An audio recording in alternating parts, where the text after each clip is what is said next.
You're on. All right, we'll call to order the regular meeting for the Oneonta City School District for April 15th, 2020. For those of you in attendance, in our agenda, we have two opportunities to address the board. You can do so by down at the bottom, there's a Q&A area. And if you don't see it, just hover your mouse down there, it'll pop up. This is an area just for comments where it's not a question and answer period. So you can type that in there. And when we get to those times during the agenda, I'll read your comments so that they're out for the board. All right. Resolved to approve the agenda as amended. So moved. Second. All in favor? Aye. Opposed? Resolved to approve to accept the minutes of the March 31st, 2020 Board of Education meeting as presented. So moved. Second. Any discussion? All in favor? Aye. Opposed? Abstentions? All right. Nope, we're kind of out of order here. I guess we can do the roll call now. I'm not here. Mr. Beckerink, Here. Mrs. Burnsworth, Here. Mr. Butterman, Here. Mr. Gaisford, Here. Mr. Grau, Here. Mrs. Kurkowski, Here. Mr. Reynolds. I'm here. Very good. Thank you. That does bring us to our first opportunity to address the board, and I do not see any comments yet in the chat. There will be another opportunity further down in the agenda. Resolved that the reading of the non-certificated personnel memorandum 2020-06 be waived and that the action items dated April 15th, 2020 be approved as recommended by the superintendent of schools. So moved. So moved. Second. Any discussion? Mr. Grau, if I could just say that in that non-certified memo is Catherine Lane, who was one of our students. She's an alum, and she was the successful candidate for the nurse's position down at Riverside. And she will make a great addition to the Oneonta City School District family. Her husband is a teacher in the middle school currently, and just thrilled that she will be a part of our Yellow Jacket community. Thank you. That's great news. Hey, Tom, can I ask a question? Yes, sir. The down there where Jackie Moore is going to be taking over the full-time position, is that because Reggie's her movement? Yes, that is correct. Okay. Okay. Thank you. Other discussion? All in favor? Aye. Aye. Right. Opposed? Abstentions? Resolved that the reading of the teaching and administrative personnel memorandum 2020-06 be waived and that the action items dated April 15th, 2020 be approved as recommended by the superintendent of schools. So moved. So moved. Second. Any discussion? Mr. Grau, in this memo, you will acknowledge the retirement of Mrs. Sue Murphy, and Sue has served this community for a very long time and has had thousands of kids sit in her classroom and call her their teacher. And, you know, we certainly wish her all the very best in her retirement. Thank you. Other discussion? I'd like to congratulate Sue Murphy on her retirement as well. I think that Sue may be the last remaining teacher that is in the district since I've been in high school, so I think she's the last one. I never had Mrs. Murphy. I know she's a great teacher. She had both of my kids. I know that both of them were scared to death during the first month, but then at the end of the year, they both totally enjoyed her and really enjoyed it, and were happy that they didn't get switched. And they really enjoyed to have Mrs. Murphy. I too want to congratulate Miss Murphy because I had her as a soccer coach. Not too far behind Darren. And we've maintained, you know, she, even after I moved away from the district, she kept connection. She handed over my English file when I was a senior in high school. And I've just been really glad that my daughter Avery's been able to have her, and I wish her all the best in her retirement.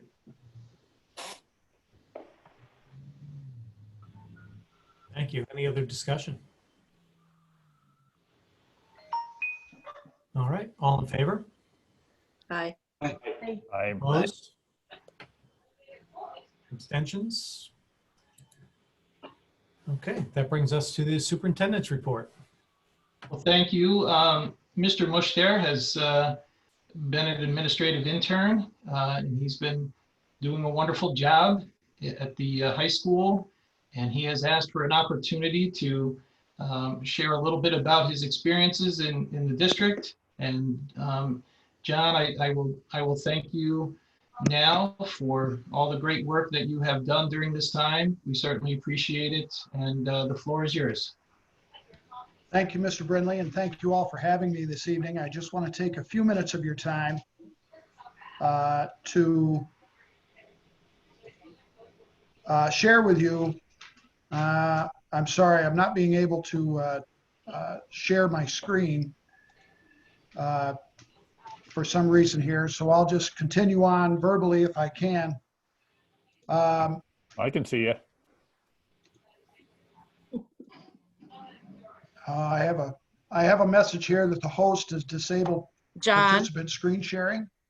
is there a PowerPoint or something that you want to send to me quickly in an email and I can pull it up? I don't know why that's disabled. Okay. And John, if that's something that you want to get to Colleen, I could certainly move on and come back if that's something that you. Well, I'll tell you what, I can do it without it. It was nice to see, and maybe we'll get it out to you later on, but I can certainly go on without it. And maybe in the interest of time, we'll just do that if that's okay with everybody. My project really started last May when I attended a meeting with a group of concerned teachers. We had a large group of seniors that were in jeopardy of not graduating. And we met on these seniors, and the committee grew, and it became known as the Education Committee. And it met last spring, and it met a few times this fall. And really, we went on from discussing seniors into discussing all of our high school students and discussing some reasons for a lack of success at OHS. And the committee came up with 3 ideas that they thought were contributing to this issue. One was the tried and true, kids are lazy, they're unmotivated, they're distracted, or they may have home lives that don't allow them to get work done. The second idea was that students may lack from organizational and study skills. And the third idea that came out of this was some of our students are lacking in a positive relationship with the adults in our building. As a result of this, committee members adopted, quote unquote, 1 or more seniors last spring. They served as mentors. They served as a caring adult. They served as another set of eyes to remind them, hey, you got an English paper due, whatever. And as a result of that, a number of them graduated. We did have a few that did not, but we went from a large number down to a very small number. The second thing that resulted from those meetings was John, I yes. don't want to interrupt, but you can share your screen now if you choose to. Okay.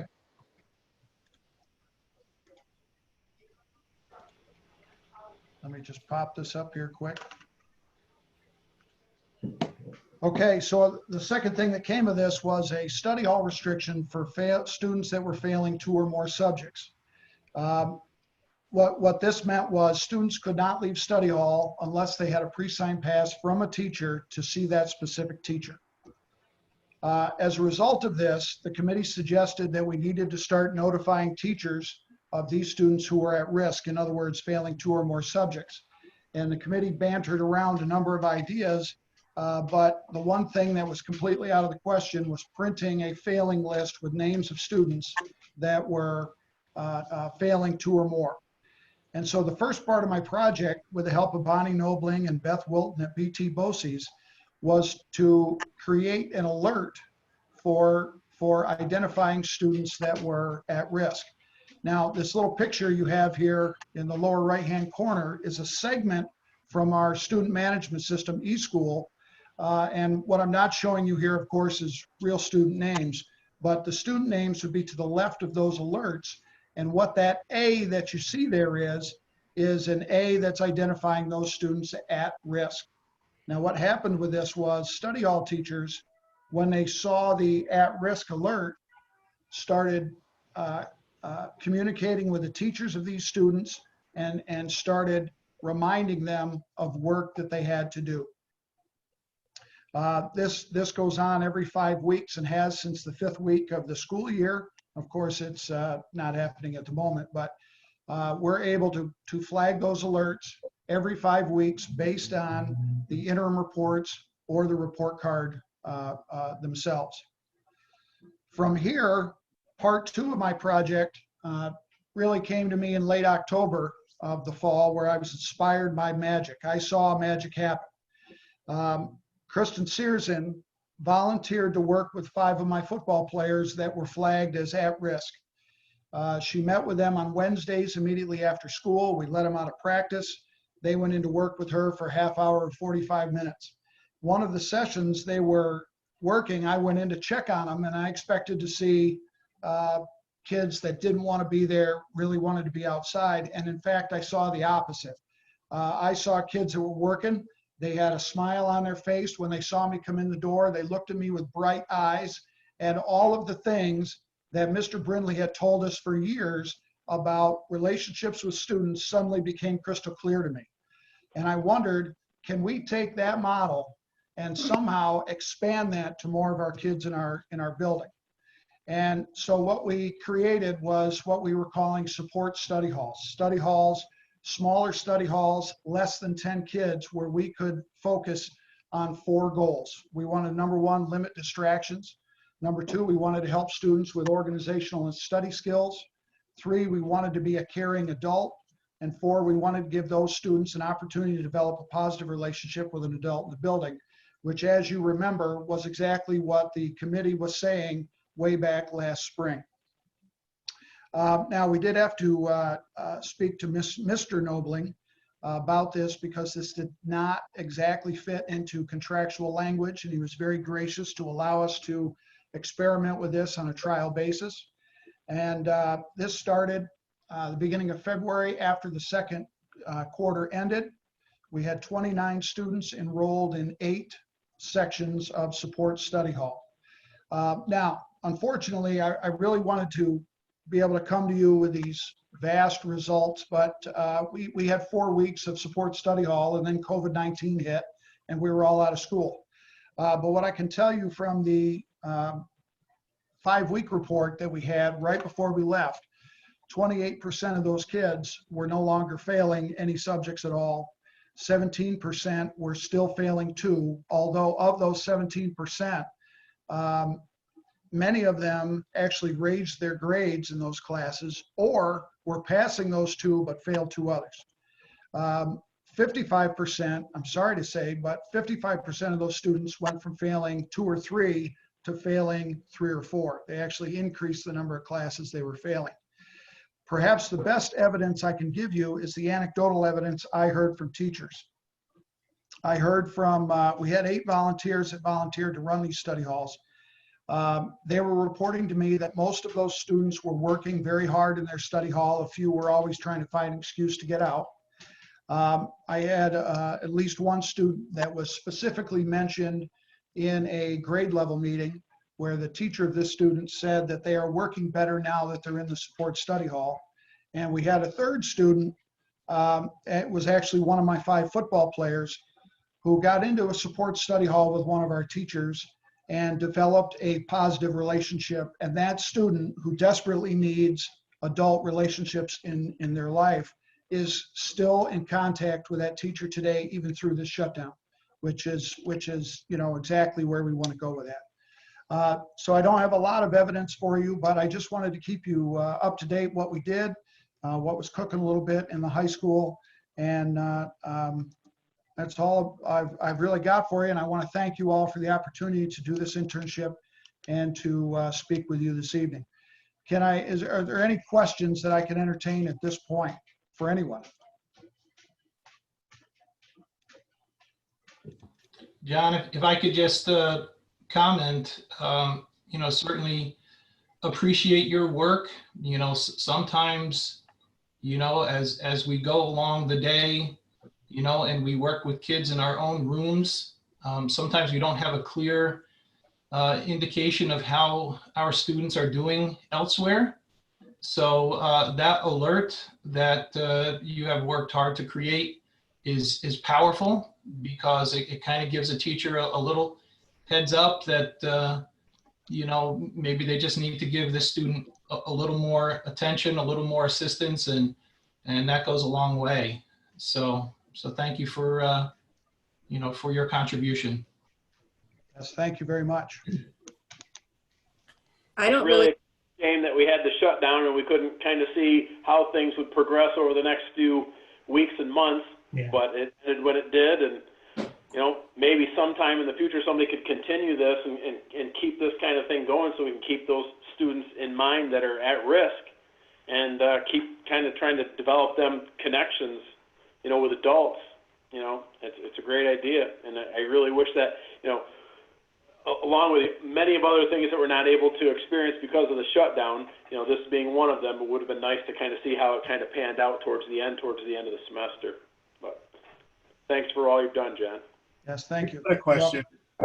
You did the 4 weeks. What time period were you looking for to do without the shutdown? What testing period? This would have gone on for the rest of the year, and we would have reassessed our students every 5 weeks until the end of the year, and moved more students in if they needed it, taken students out if they didn't, and adjust from there. This isn't something that is going to be able to continue in the fall? I think there's two hurdles that would have to be overcome to keep this going in the fall. One is contractual language. There would have to be some discussion with the union about continuing this. And secondly, quite honestly, is this looming financial, whatever it's going to be. This takes staffing because you've got small groups. For example, we had take any given period you want. If we had 4 study halls that period, we took one and made it a support study hall, but that meant that all those kids that were in that study hall had to be redistributed in the other 3. So if you don't have a number of study hall teachers in a given period, you can't do this. John, when you had your 8 volunteers who were assisting with this, was it broken down to that one was specialized, say, in math or social studies or science? Did you try to break the students up that way, or was it everybody went into one classroom with the understanding that the volunteer may or may not be of any assistance other than what the other students might be able to give as a help as well? Right. We were lumping them all into one group in that given period, regardless of the certification of the teacher. In fact, we had a PE teacher that was running one of these support study halls. So it isn't really a subject-driven idea. More or less, it's just a kind adult, a caring adult, right, just trying to help kids along. I think it's fantastic. Nice. yeah, I didn't have any question. I really kind of want to piggyback on what Darren said, is that I think I had no idea that it was going on. And I think it's a great idea. And I'm glad that you took it on. It is really unfortunate that it looks like it was going to be really successful, and then to have this shutdown happen, it's unfortunate. But thank you, John. Yeah, thank you. All right, thank you, John. Tom, if I can just interrupt for 1 second. We have a few more people that are attending from the public, and I just want to let them know that there will be an opportunity to address the board. And if you have a comment that you'd like to add, down at the bottom of your screen, there's a Q&A button. You can hover your mouse. It's kind of right in the middle.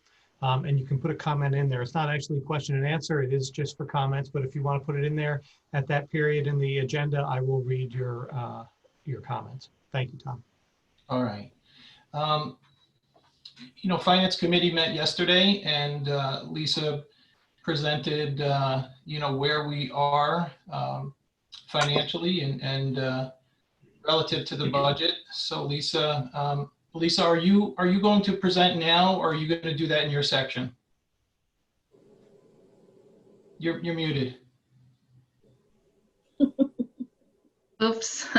I can do that now if you want me to do it now. Yeah, why not? Okay. I'm going to try to share my screen. Hold on one second.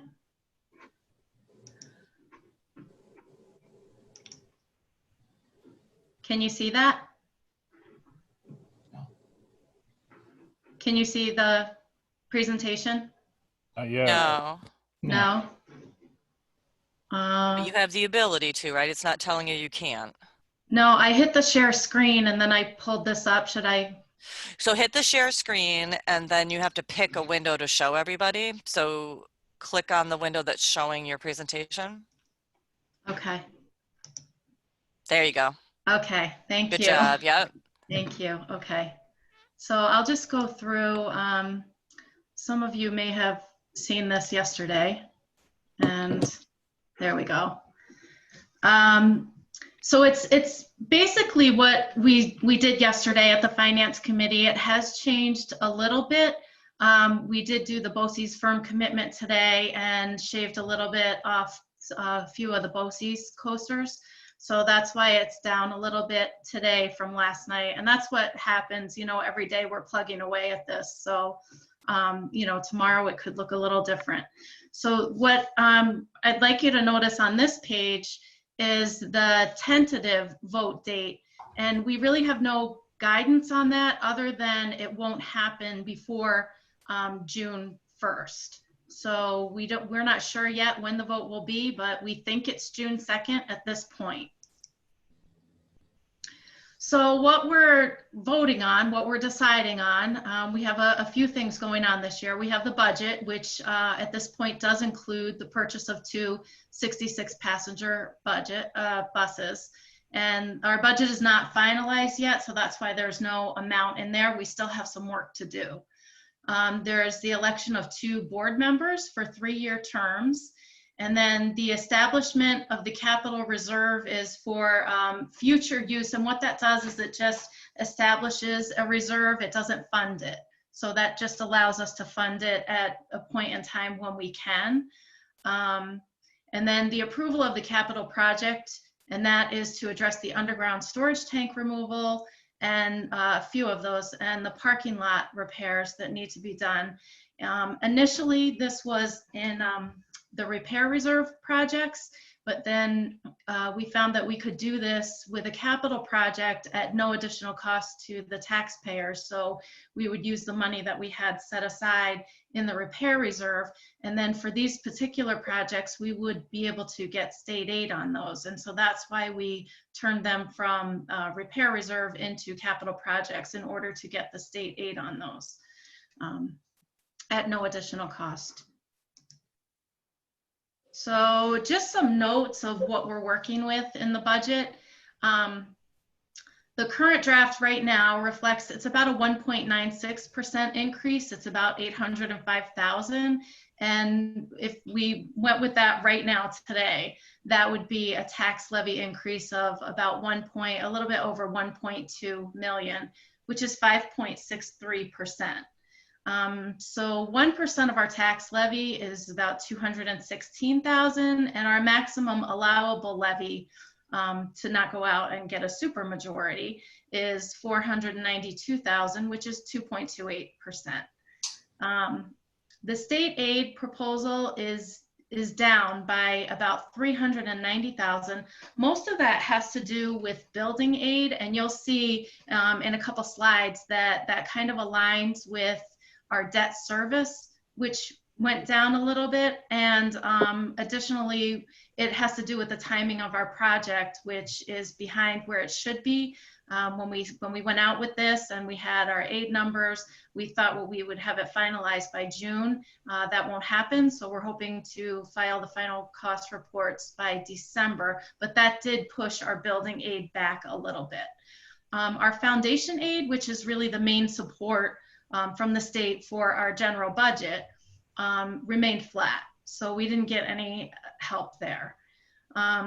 The current plan that we have right now, use it with these numbers that I'm showing you now, uses fund balance of a little over $1.2 million. And what that is the $1 million just for our general budget, and then $253,471 towards the 2 buses that we need to purchase. So the plan, as it is right now, we would need to either come up with an additional $724,000 in revenues or budget reductions of that same amount. So that's what it's going to take to balance it right now as it stands. This is just kind of a summary, and then the slides after this will go through some of these details. So you can see what the increase is and what it needs to be, and that's what we just talked about. And for what it needs to be, using the expense side, the budget side, that would be an increase of $81,000 from last year, which is not a lot. That really doesn't give us a lot of room to work with. The salary code changes they're down $95,000, and we do have, salary increases in there, but we've taken some positions out of there, which you'll see in a second. Our benefit changes are really what's hitting us hard, and that has to do with mostly health insurance, and the TRS also went up. So that's really hurting our budget at this point, and most of the change. BOCES is up about 15,000, and there were some pluses and minuses, so we'll show the highlights of that. We had some decreases in areas and some increases, but the net for the BOCES is about 15,000 up. For equipment, we went through, we took out the equipment requests for the different buildings, furniture, and also that's a pretty significant cut in the technology area. That's taking away from the staff technology. I know we tried to keep as much student technology in there as possible, but a big chunk of that is technology cuts. Supplies and textbooks stayed about the same.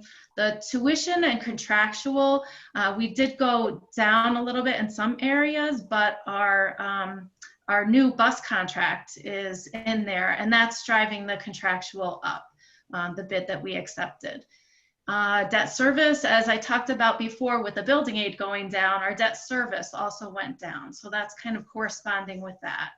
And then there's no change in this budget to the transfer to special aid. And the transfer to special aid it supports the summer special education program. It's for our 12-month students. It is a mandatory program, but the district is responsible for paying 20% of all those costs for the summer. And small transfer to the cafeteria because they generally don't make money and they generally lose money, and that has to be covered.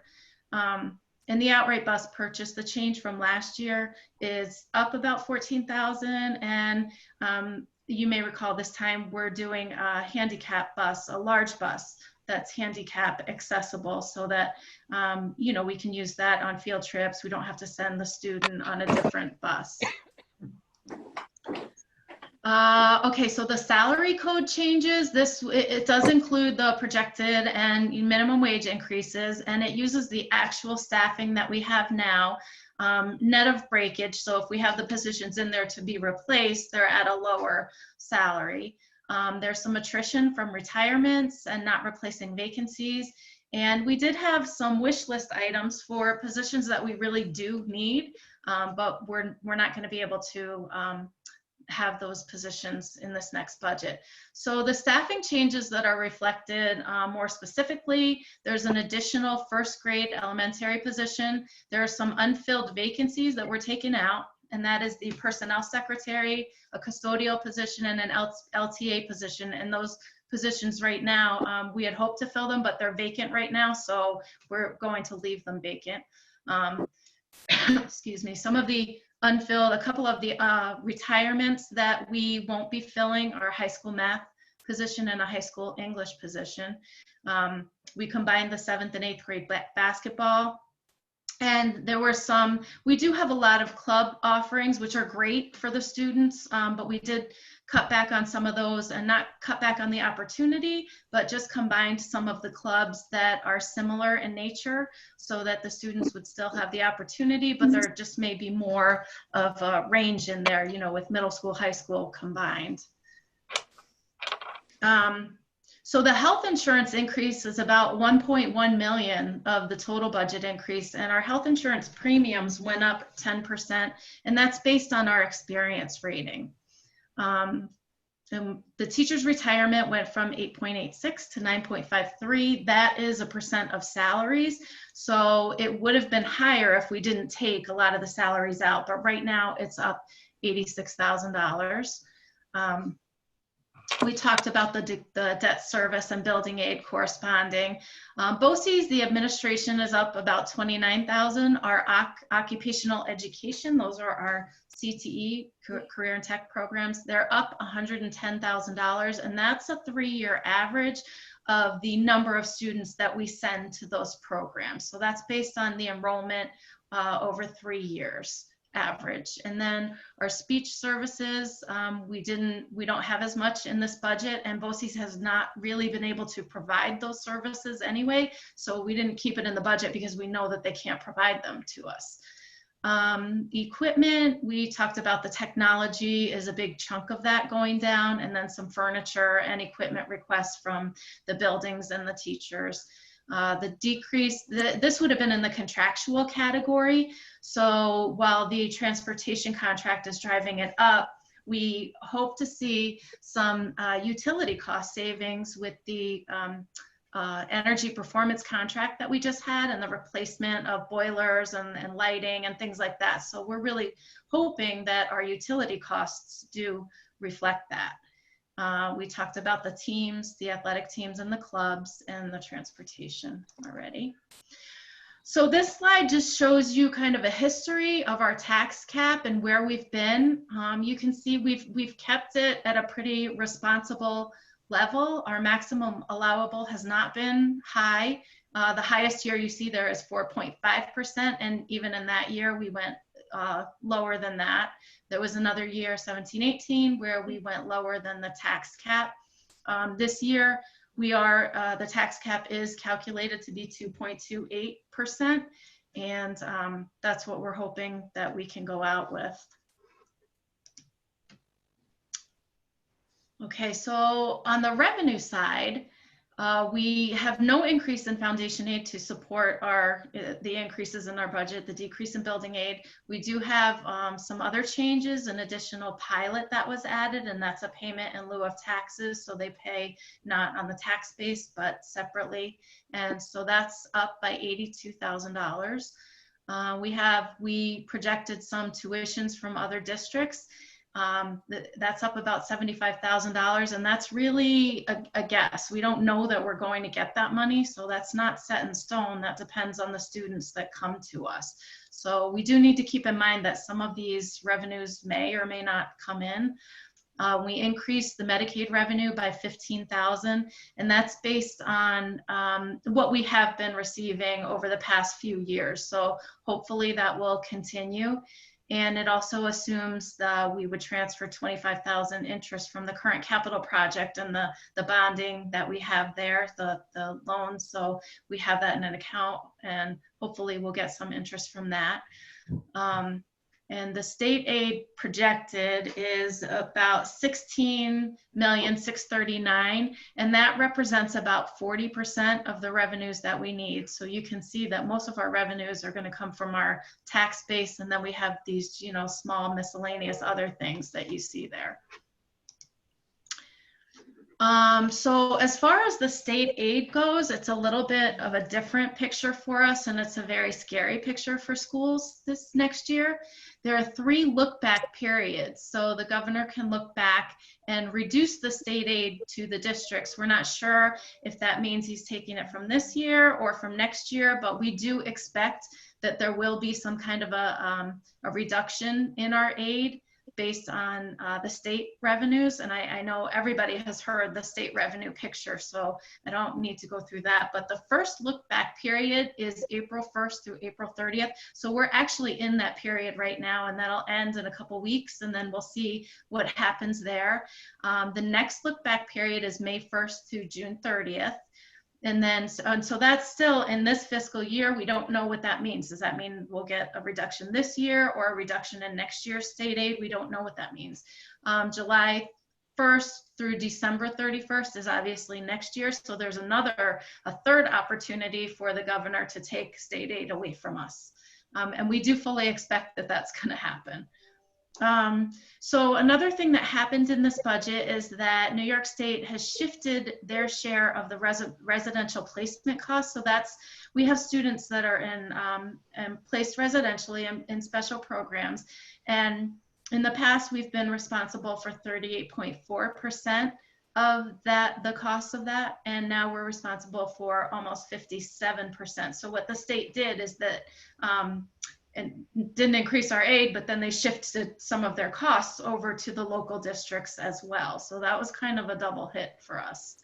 The good news in this budget is that they were looking to roll some of the expense-based aids in. And one of those examples of an expense-based aid would be transportation. And that did not get rolled into foundation aid. And that's actually a really good thing for us because our transportation costs are going up. So we'll be aided based on our transportation ratio, where before it would have been, frozen with the foundation aid. So we would have lost all the aid on the new contract. So that actually worked out for us. So 70% of our budget is salary and benefits. So that's likely how we're going to have to balance it. We're looking at different scenarios, and these aren't all of them, but these are some of the ideas that are thrown out there. If across the board, district-wide, everybody in the district took a 0% salary increase, that would give us about $738,000. So that would close the gap. We can look at not replacing some vacancies from retirements, which would obviously hurt the program. And we can look at layoffs. So those are a few of the ways that we were looking at to balance the budget. And we're still working on it every day. As you saw, it changed from yesterday to today, which it was a small amount, 24,000, but we're just shaving everywhere that we can. So some upcoming dates, and these are guesses at this point in time because we don't know how long the state shutdown will be, but based on the 29th, we're thinking that maybe we could have a budget to the board by April 29th, and then the board petitions would be due May 13th. And this is basically what we're doing, is just pushing everything back 2 weeks, which is what has happened so far. That would make the budget hearing May 20th and the budget vote on June 2nd. And this is just based on the information that we have, pushing it 2 weeks. So I think I'm gonna stop sharing my screen. Okay, and that was it. That was the end of what I have in this presentation, and we'll post this on the website tomorrow. Okay. So I'll just say that all the indications that I've heard about the look back, that the state budget director has been given the sole authority to cut spending, and it is a point in time. So at the end of the month, they're going to look at revenues versus expenses and make the cut right now. And the same thing at the end of June, they're going to make the cut based on expenses that they have in this point in time. So for us, it'll be in this fiscal year, which is kind of scary. Well, and we have been talking about a a trying budget cycle for quite a while now. That was, long before COVID-19 presented itself. So, of course, we see how that's compounded things, especially through these built-in look-back periods now that, loom. So it's, everyone is working hard to try and, see, where we might be able to, develop some efficiencies and create some additional money to throw at this. But that's a very large deficit. So there's some considerable work that still needs to be done. So, thank you, Lisa. Thank you. You're welcome.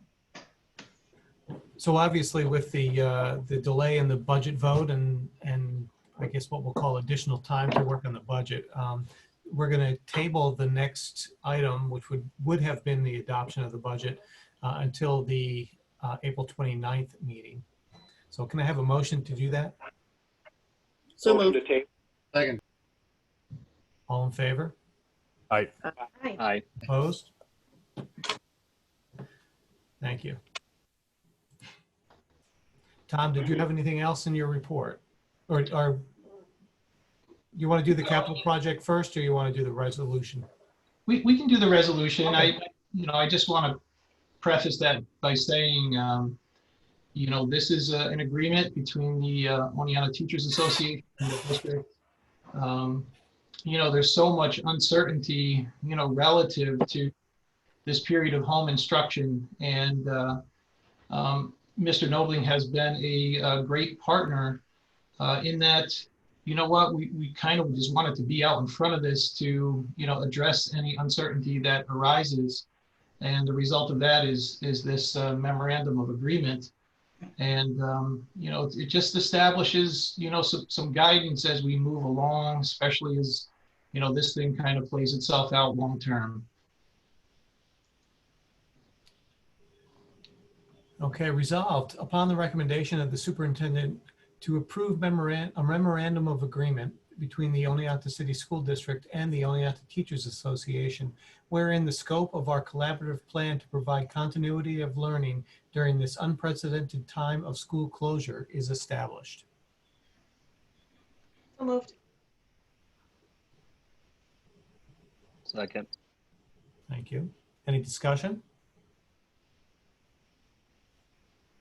I will just say that I certainly appreciate the effort that Tom and Mr. Nobling put together, and obviously, as we continue to say, the effort of our teachers and staff to provide as much continuity of education as we can. But this, MOA is certainly very comprehensive, and I think it's important because it does provide some stability and some planning for the teachers and guidance and guideline. And so I appreciate the fact that this is done and that we're able to approve it.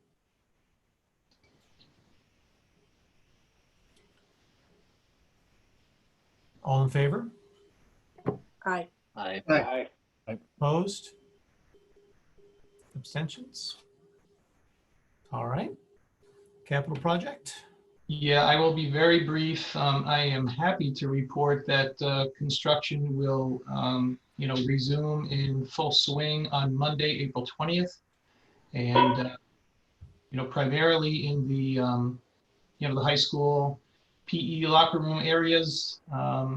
They will create a bathroom for our construction workers. So they have a hand washing station. They will be the adherence to the precautions that have been established for the resumption of construction. In our buildings, we have, as you know, we do have our custodians and, some of our IT folks are in there. I've sent an email just asking folks to please be aware that, construction is beginning, and they have shared that their workers are going to stay away from ours, and I've asked that ours, do the same. So, so everyone kind of keeps their distance, and I am happy that it is resuming. They made some great progress prior to the executive order that, initially did not include schools. So there was some misinterpretation, and rightfully so, because schools were not initially mentioned as essential construction projects. But with the revision of that, by that time, there were workers that had already been furloughed, and that all seems to be, in the process of being rectified. So we had a safety meeting today just to, with all of the contractors and contracting company ownership and management, and, went through a pretty comprehensive safety plan. So early Monday morning, they will be back on site, and I'm happy about that. And Mr. Grau, that concludes my report for this evening. All right. Thank you. Any questions? Tom, will they be wearing masks? It's interesting because if they're working by themselves, they don't have to, but otherwise the expectation is that, when they're in our building, they will have a mask on. There's also, we've created a hand sanitizing station. Our custodians who have been sanitizing and disinfecting door handles and such, they've been doing that anyway, but I've asked them to pay particular attention to, the entrances and egress points of our, the contractors on our campuses. So yeah, it was interesting because, as the contracting companies were talking, the one concern that came up said, you know what, we have control over the folks that work for us, but we don't have any control over, those who work for you. So they all essentially came to an arrangement that, everyone will wear masks. So I think we're in good shape to get rolling again. You mentioned door handles. Something the college did is when the maintenance staff goes through and disinfects a door handle, they put a piece of tape on it. And if someone uses the door, they take the tape off and they know it's been used. Yeah, and we've designated, one single entrance for the contractors. If they need to traverse the campus, they're going to be traversing it from outside. Yeah. They're, a couple of their cutting stations are outside. So this way we kind of have a good idea of, where folks are and who is touching what. And, in an attempt to limit all of that, and everyone was in agreement and everyone appreciates it. These folks want to come back to work, but they don't want to come back and risk becoming ill. So yeah, today's meeting was good. And I understand their concern. They were appreciative of us during this time, but seems like they're excited to get back as well. Great, thank you. Okay, resolved that the reading of the Financial Memorandum 2020-06 dated April 15th, 2020 be waived, and that the financial action items be approved as recommended by the Superintendent of Schools. So moved. Second. Discussion? Yes, so there are two items on there, the Leatherstocking Collaborative Health Partners Agreement, and that is an agreement for some coordinated health care at Lantern Hill, primarily at Lantern Hill.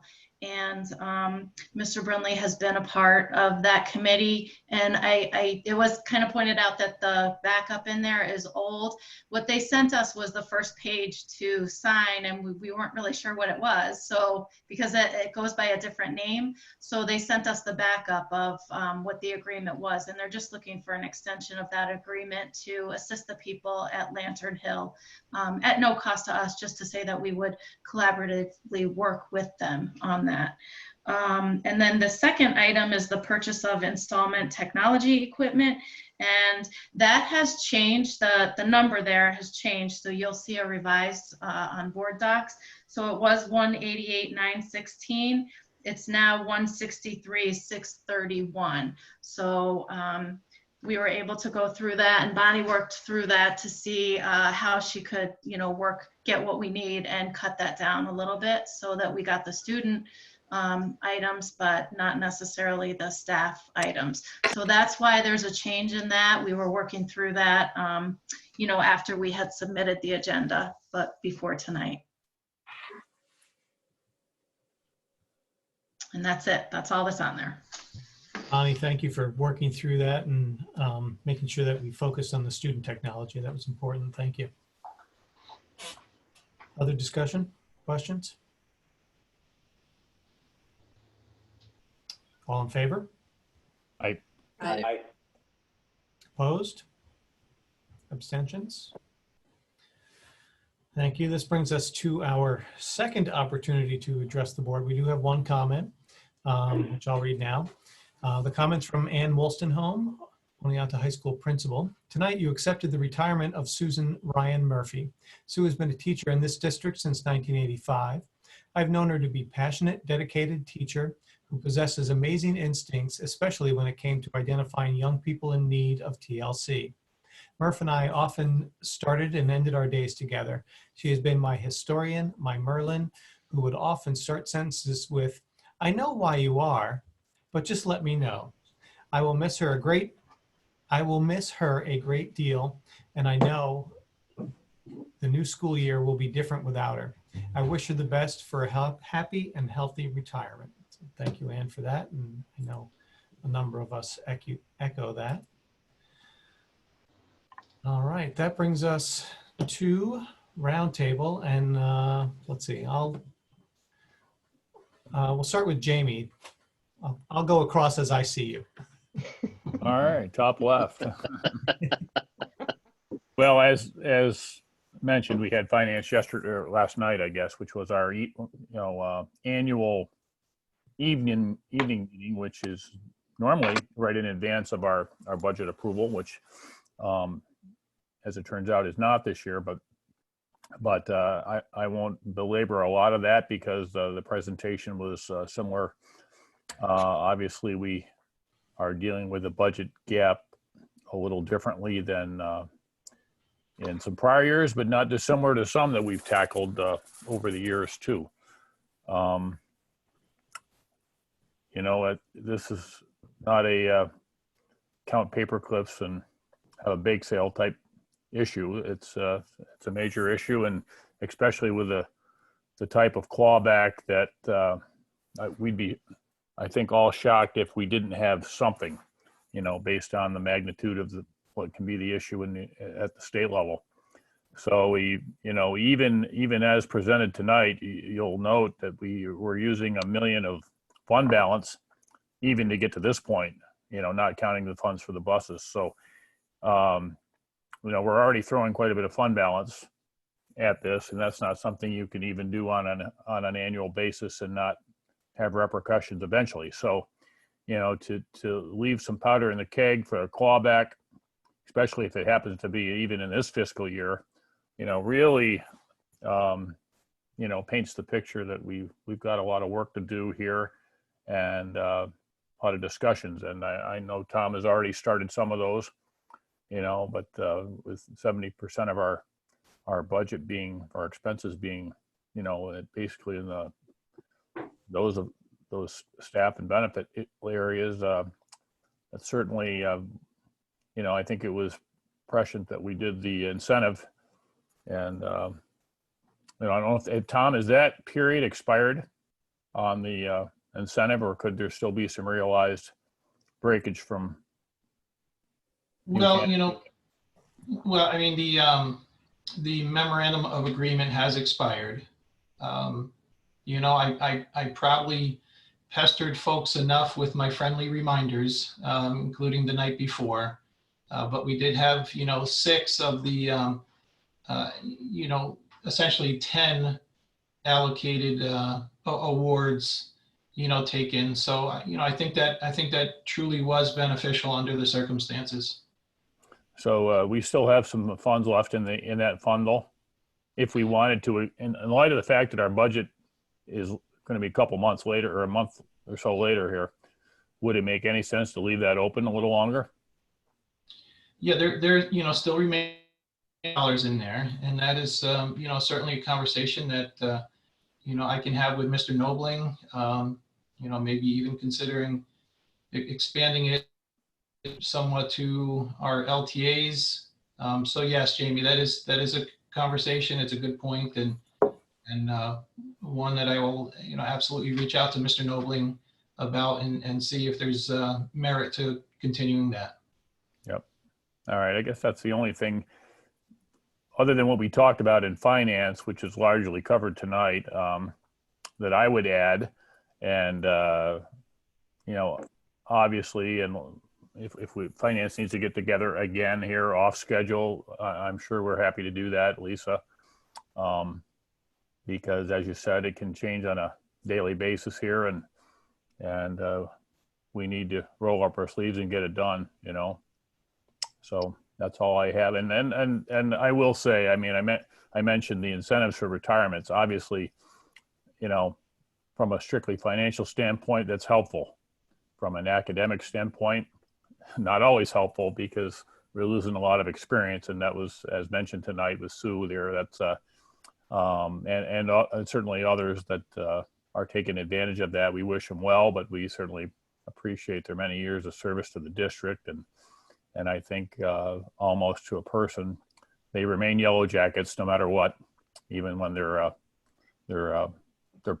paychecks stop. So thank you to all of them. All right, Darren? Actually, that's a tough act to follow. I got to just kind of echo what Jamie said. He kind of put it pretty eloquently that there's a lot of work to be done. Lisa, thank you very much for presenting the budget. I watched last night during the Finance Committee meeting, and tonight you did a great job. And it always seems you always have that kind of, it always feels like there's going to be good news at the end. And I didn't, at the end, I didn't really see a whole lot of good news there. And there's a lot of work that has to be done and a lot of ground that has to be made up. And, we're not the only district that's in this, that's in this. I'm sure there's 600 or 700 other districts that are all in the same boat with us. And like with the look back periods, the 3 look back periods, it's just looks like it could get even worse. So we have to kind of buckle it up a little bit and try to look and see where we can, beg, borrow, steal, and scrounge to figure out how we can make up that deficit. So good job, Lisa, presenting the budget, and we just have some work to do in the next few weeks. And that's all I have. And I would also like to thank John for his presentation as well. Thanks for doing your presentation to thank John, and I just wish that we could have seen it through to its finality to see what really could have done, but we are where we are.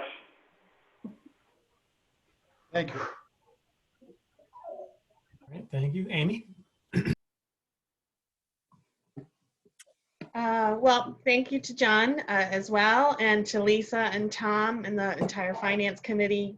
I know you're working with what you have to work with, and we're going to do our best with what we have. And then the only other thing I want to say is a big shout out to our faculty and staff who are really outshining themselves through this quarantine period in delivering education to our students at home. And it's just been amazing to me, everyone who is the ideas that they have and the things that they're doing to keep our students engaged. So I thank each and every one of them. Thank you. Sean? Yeah, like we said, the finance situation it's not going away, and we're going to tackle it the best we possibly can. And like Darren said, and piggyback on that was, when I sat and I watched it last night, my wife had an opportunity to sit and watch it last night, and it really was an eye opener. And I think ultimately when the rubber meets the road, it's about the students and what's the best interest of the students. But there are going to be some tough times. We'll get through it. We always have, and we will prevail. So I'm not going to beat up on that because I think, like I said, Lisa did a great job with her presentation, and Tom putting together numbers and what we have for our communities, and we'll get through this. On the second note, John, thank you very much. Great presentation. I like what you had to offer. it really surprised. It shouldn't say it doesn't surprise me one bit. I mean, for being a coach for all those years that you have, and the thank yous, because I don't know if anybody really had a chance to say thank you for all those years. And when you step down to further your career, it's a big move. And I want to thank you for that, because being that head coach for all those years, not simply about the X's and O's. And it shows right to now that you're willing to go the extra route and help these kids. The dedication and the hard work that you put on the field is not just on the field. It's inside those buildings, inside those walls for these kids. And to give them an opportunity to try to better themselves, not just on the athletic field, but inside those schools with those books, it speaks volumes of who you are, you know, where your heart is. And I say thank you personally, that it means a lot, that I think these kids will prevail with it. And I hope we get to see more of it next year, if it's an opportunity. And I understand a contractual situation, but, you know, having 8 volunteers just to step up to the plate, that's a lot. I mean, they're not getting paid any more money to do it, to deal with these kids. But they know when the end of the day that these kids are getting somewhat of a better education. And not only that, someone who actually cares. And so again, John, thank you so much for your support and everything you've done. You're welcome. Thank you for the opportunity. All right. Dan?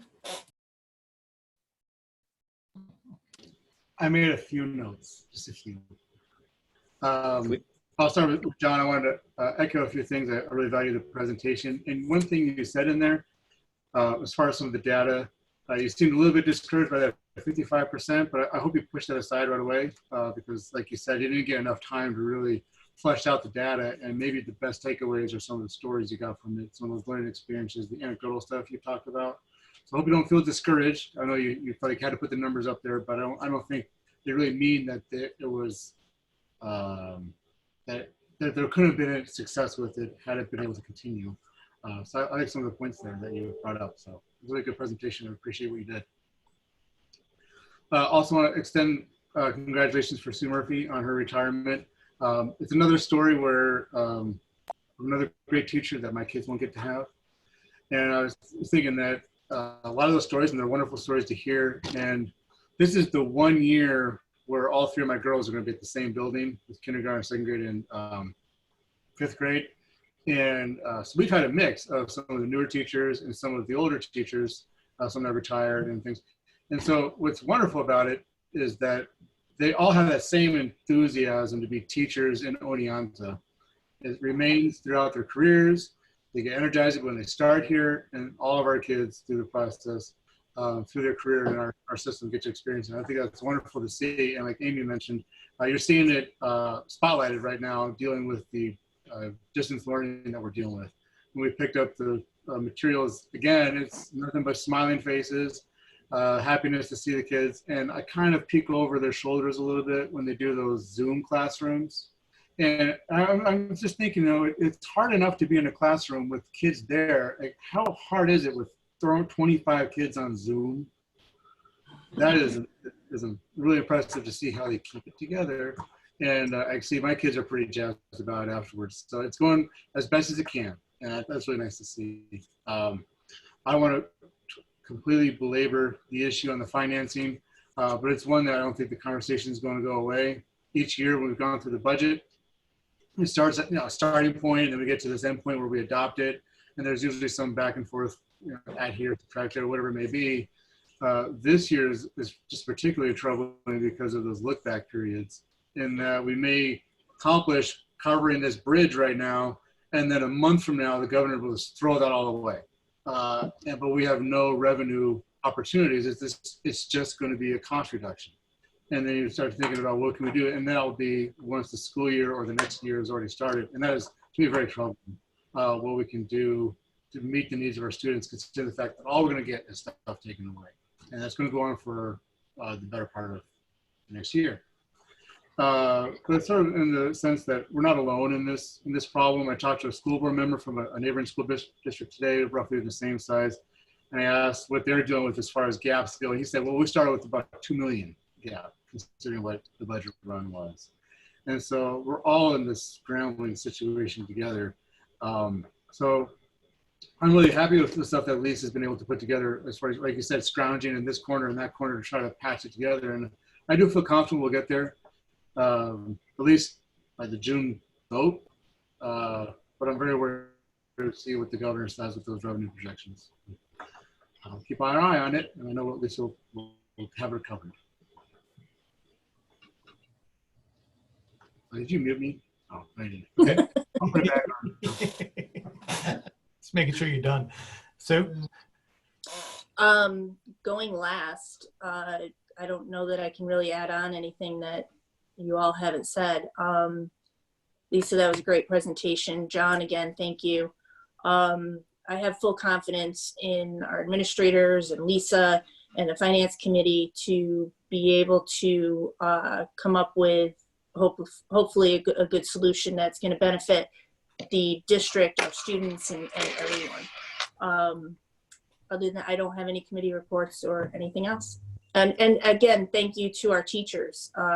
My son's had his Zoom classes, and I think the teachers are trying to, at least his teachers are trying to make it comfortable where, you know, it's a whole new thing. It's a new thing for all of us to be sitting here like this.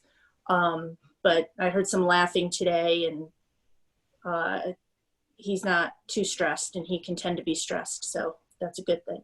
But thank you all.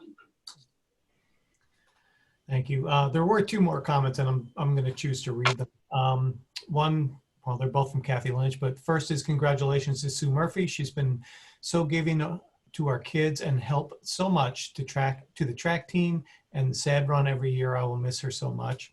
And also Kathy said, thanks for all your hard work during this especially difficult time. If this were a normal April meeting, I would be there showing off the SAD Run t-shirt for this weekend. There is no live event this year and no shirt, but you can still participate in our virtual event this weekend, Friday through Monday. Thanks, everyone. I think there's a link on the district website to sign up for that. If not, it's been sent out via the all district email. It's on Facebook as well. Okay, thank you.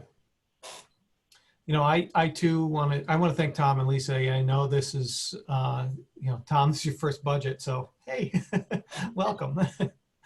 You know, I know how hard you've been working, and you know, we're facing something that we have really never faced. I mean, it's a similar gap to what we had in 08. We made a pretty drastic move and consolidated our elementary education instruction at that time. You know, we're going to need another move, hopefully, you know, to bridge this gap again. And we certainly don't have another building to close. So thank you for that. And I agree with Jamie that if finance needs to get back together off schedule, we can do that. I do want to congratulate Sue and thank her for her time and everything that she's done.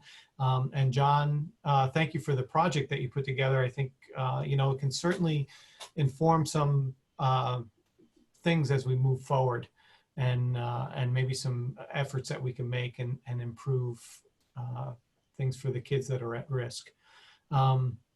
And, you know, obviously I want to continue to thank Tom and the leadership team, and everyone, LTAs, secretaries, teachers, custodians, grounds, and Chartwells and Bernie for the effort that's been going on, you know, since we have been closed.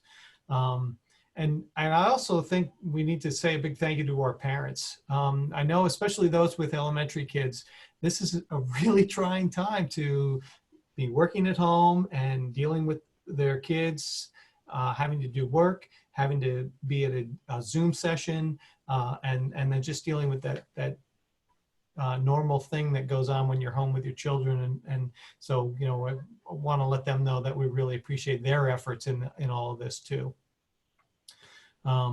With that, I will entertain a motion to adjourn to executive session for the purposes of special education and personnel.